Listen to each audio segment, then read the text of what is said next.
Assalamualaikum hörmətli qarindaşlar. Golland dili qrammatik dərsimizə xoş gəldinizlər. Biz bugün 25-ci dərs sübət. Bu dərsimiz cəmi 3 qismdən tərkib tapatdı. Bugün 2-ci qismini öyrənib ötümüz. Yəni bugünkü dərsimizdə sübətlərin dərəcəsi bilən sübət yasaydigan sözlər bilən tanışıb çıxımız. Yəni sübətnin nimeligi, bunu birinci qism dərsimizdə sözləb bolğan. Şuna hazır yəni sözləməyimiz, lakin o dərsini anlamagan qarindaşlar bolsa, özüңlər oqusanglar boldu. Yəni bizning Uyg'ur tilimiz grammatikimizdagi sübətlərninki aniqlaması. Ondan har xil misollar sübətlərning turlariga. Endi bugun so'zlaydiganimiz sübətlərninki daraja kategoriyasi. Yəni sübətlərning mushu boshqa ism ya almash deymiz, ravish deymiz. Şu bir söz türkümlerden bir alayda farklı olgan tərəfi sübətlərninki dərəcə kategoriyası boldu. Yəni bu nima deganlik deganda şeylərninki belgi xususiyetlerini özara silishtirib, ularning bir-biridan farqlı ekanligini ko'rsatib beradi sübətlər. Sübətlərning dal mushu xususiyeti aniqlamasi ularninki dərəcə kategoriyasi deb atıldı. Yəni sübətlərninki qo'llantılı sübətlərning 3 xil dərəcə kategoriyasi var. Birincisi stellindi taraf, yani onun latince atılışı pozitif, yani asli dərəcə, yəni şeylərin xususiyetini asli halda boyunca ifadelep beradigan sübətlər, yəni sübətnin asli şəklini deməkçi. De vergrotende taraf, latince atılışı komparatif, yani vergroten degan çoğaytış, yani çoğaytılgan dərəcə deb, yani silishtirme dərəcə, yəni şeylərin belgi xususiyetlerini özara silishtirib bir-biridan farqlı ekanligini ko'rsatib beradigan dərəcə. Üçüncü xil dərəcə overtreffende taraf yoki superlativ, latince atılışı aşırma dərəcə, yəni şu şeylərninki xususiyetlerininki eng yuqori dərəcəsini ko'rsatib beradigan dərəcə. Sübətlərning mushu qo'llantıda 3 xil dərəcə kategoriyasi var. Endi bularninki yani qanday yasash qoidasini öğrenip ötimiz. Birinci qoida. Hem en köp uçuraydigan qoida. Odatda en köp uçuraydigan qoidalarni birincisiga tizib so'zlaymiz.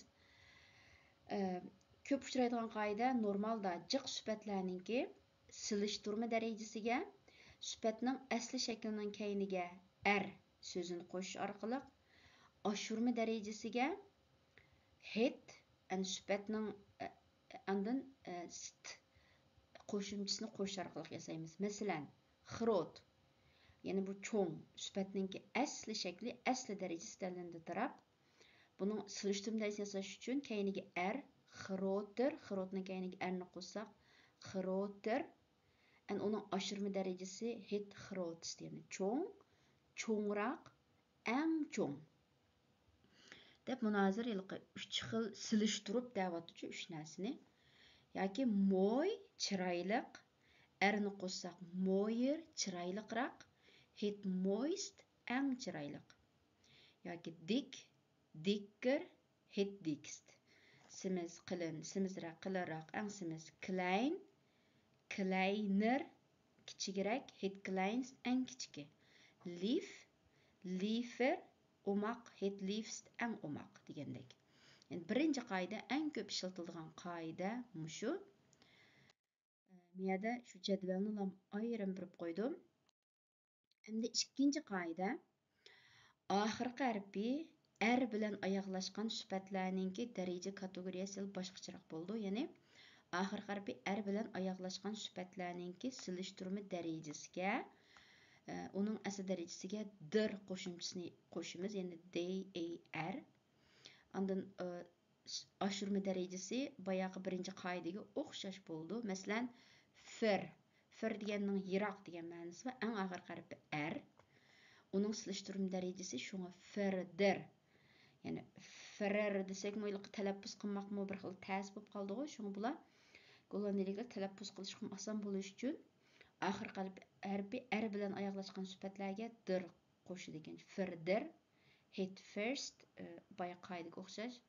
Dür, qimmat, eng oxirgi harfi shunga dürdir, qimmatroq, het dürst, eng qimmat. Svar, svardir, het zwaarst.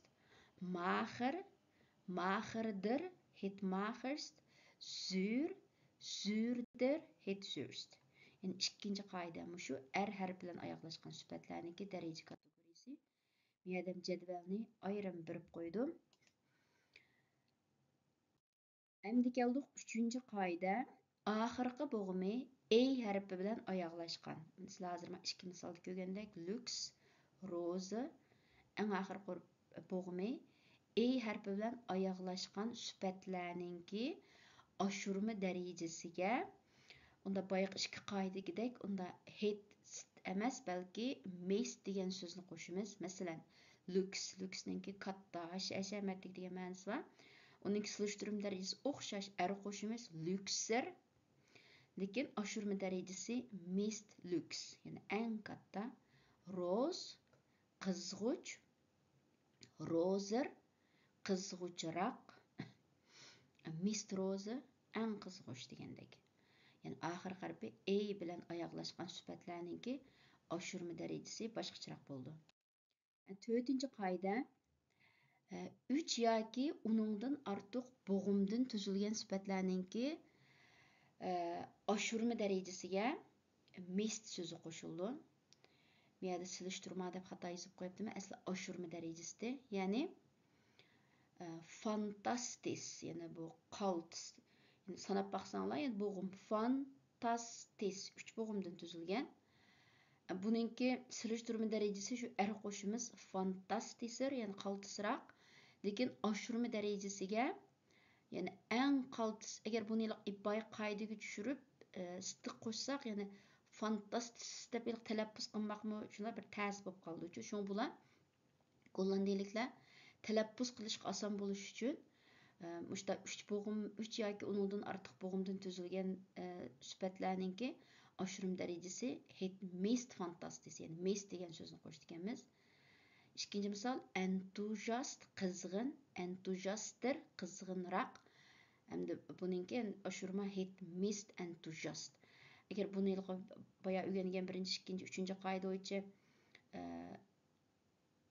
entuziyastis desek talaffuz qilmoqmi, shunda ta'sir. Shunga bunda sifatlar shu mest entuziyast, ya'ni eng qizg'in. Bu 4-chi qoida. Endi 5-chi qoida xuddi fe'llarning, ismlarning qoidasiz deb bo'lgan o'sha sifatlarning yuqoridagi qoidaga asla tushmaydigan bir qancha sifatlar bor. Eng ko'p ishlatildigani shu. Masalan, xud, yaxshi. Buningki silishtirum darajasi better, xuyer emas. Uning oshirma darajasi asli boya qoida bo'yicha xud, xuyer, xuyist bo'lsa bo'ladi, lekin afsus bular qoidasiz sifatlar. Boya qoidaga asla tushmaydigan. Shun bu xud, better, het best, graag, liever, het liefst, veel, meer, mist, weinig, minder, minst. Hammasining ma'nosini yozib qo'ydim. Men jadvalni ayrim berib qo'ydim. Shu bularni yodlab o'rganib olsanglar yaxshi. Bek jiqma emas, nayt bir 4-5 tal sipat. Eng ko'p ishlatilgani shu 4 sifatchi. Shu buni eng yaxshisi yodlab o'rganib olsanglar bo'ldi. Ya'ni sifatlarningki daraja kategoriyasini yasashninki 5 turli qoidasi biz boya degandek. Endi ikkinchi qismi sifat yasaydigan so'zlar. Endi golland tilida yana bir turkum orqa qo'shilg'uchilar bor. Bu orqa qo'shilg'uchilar ismlarga yoki fe'llarga qo'shilib kelish orqali sifat yasaydi. Masalan, like davdilik, ya'ni asli bu fe'lning asli shakli davdin degan bunda bir narsani ifodalash degandek bir ma'noda, ya'ni davdilik like qo'shimchasi qo'shilib kelish orqali, ya'ni iniq. Friend, do'st degan ma'noda, friendlik, do'stona, ya'ni hurmat, sharaf, erlik, samimiy, zik, kesal, ziklik, e'lom kesal, kind, bala, kinderlik, balalarcha deb mushta sifatlar yoziladi. Ikkinchi xil qo'shimcha ich, ya'ni masalan xibrakkih, ya'ni yetarlik bo'lmagan, xilazih, aynakdek, hukih, bulungdek degandek. Is, mesela Arabis, Arapça, Türkçe, fantastis, qaltis, elektris, elektrolog degandek. Endi bar, mesela lis bar, mesela bu asli şekli leyzin okuş. Lis bar, yani okuğulu bolduğan.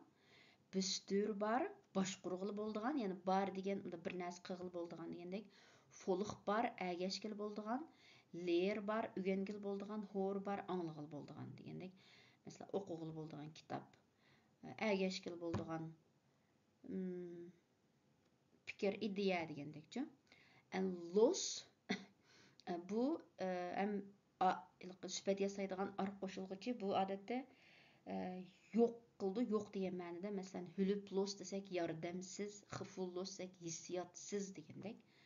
Zam, foluqsam, yani barga o'xshab qoldi bu. Foluqsam, әгишчан, lerizam, ügünişcan, bävxsam, bir narsani bävxin degan bir narsani da bir yögeş degandek, yani yögegil bolduğan, spraksam, bek gep qildigan degandekçi. Bularning hammasi sübətlər.